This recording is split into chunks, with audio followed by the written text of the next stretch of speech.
Welcome back to All Things Literature. We will be going into chapter 11 for this video.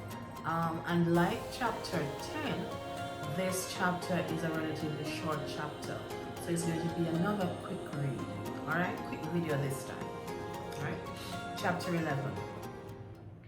His first night back, I went to hear Joseph play. My mother was working. I took a chance. I put on a tight-fitting yellow dress that I had hidden under my mattress.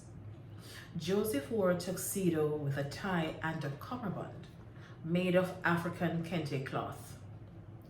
"You look like you're all grown up," he said. "A lot of time has gone by," I said. "What's time to you and me?"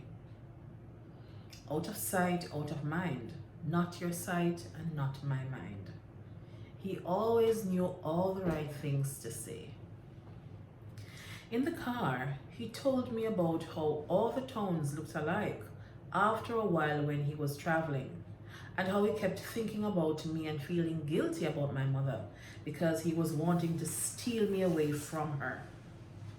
The whole evening was like one day dream. I had never imagined myself in a place like the Note. There was a large dance floor with pink and yellow lights twinkling from the ceiling.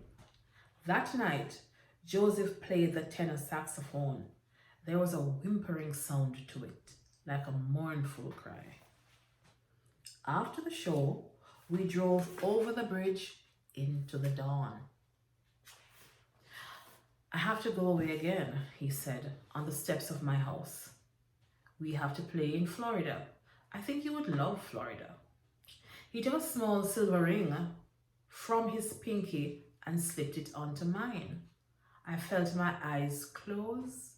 I let in my first kiss. I did not see him for a while. He was back from Florida, but packing to return to Providence. We went for dinner at the Note. This time, he wasn't playing. We sat at a table with the other customers. He asked me to marry him. I didn't say no, but I didn't say yes. I wanted time to think. My mother would never allow it. She would go crazy. "Let's have dreams on it," he said. "And if you never bring it up again, neither will I." That night, I slept hugging my secret. When my mother came home from work, we went on another ride on the train to watch the lights on the bridge. I wanted to tell her that I loved someone, like maybe she loved Mark, or like she had loved before. "Mama, Henry Napoleon is never coming back," I said. "It's too bad," she said.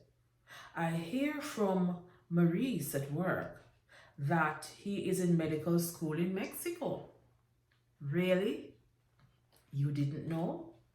I thought he was the one sending you these letters from all over the country."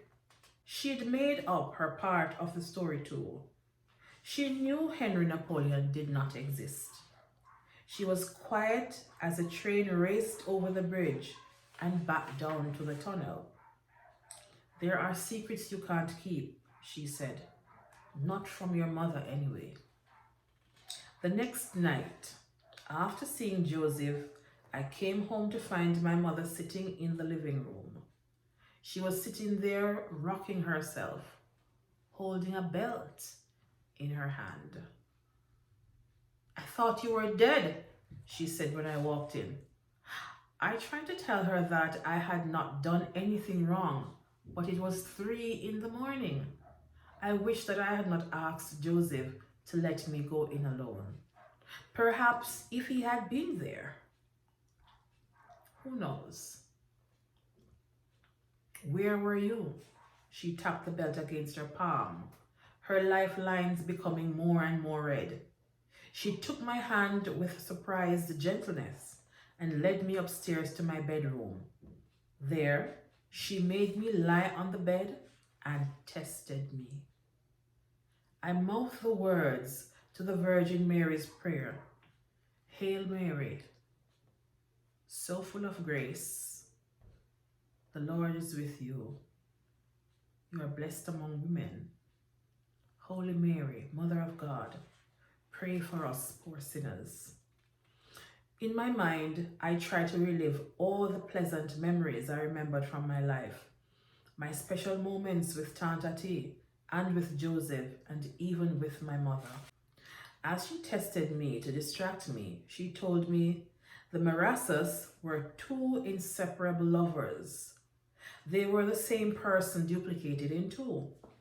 They looked the same, talked the same, walked the same.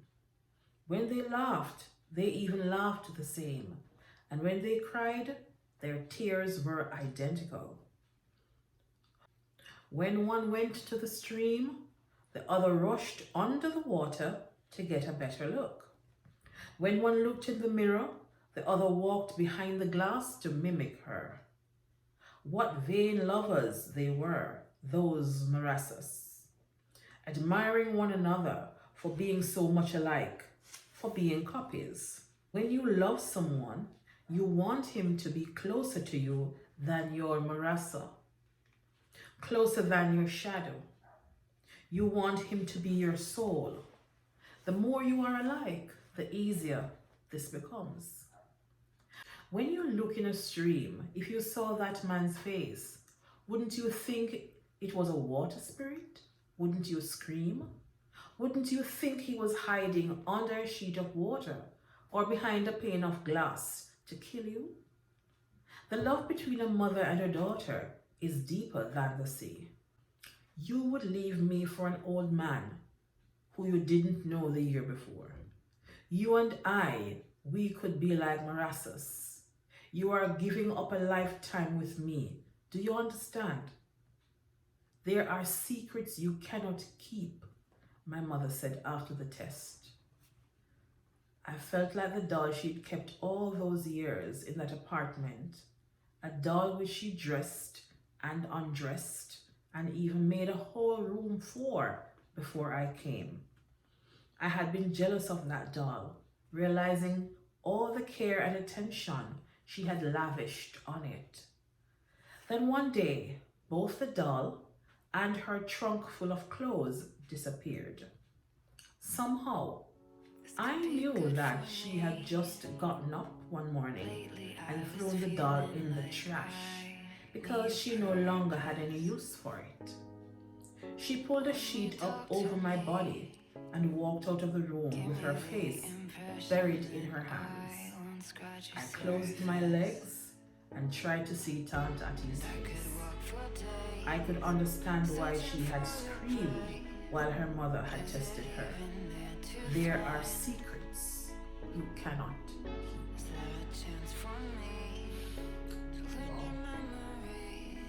Hi guys, if you're still with me at this point, please leave a comment in the comment section, like, share, subscribe to my channel. See you soon.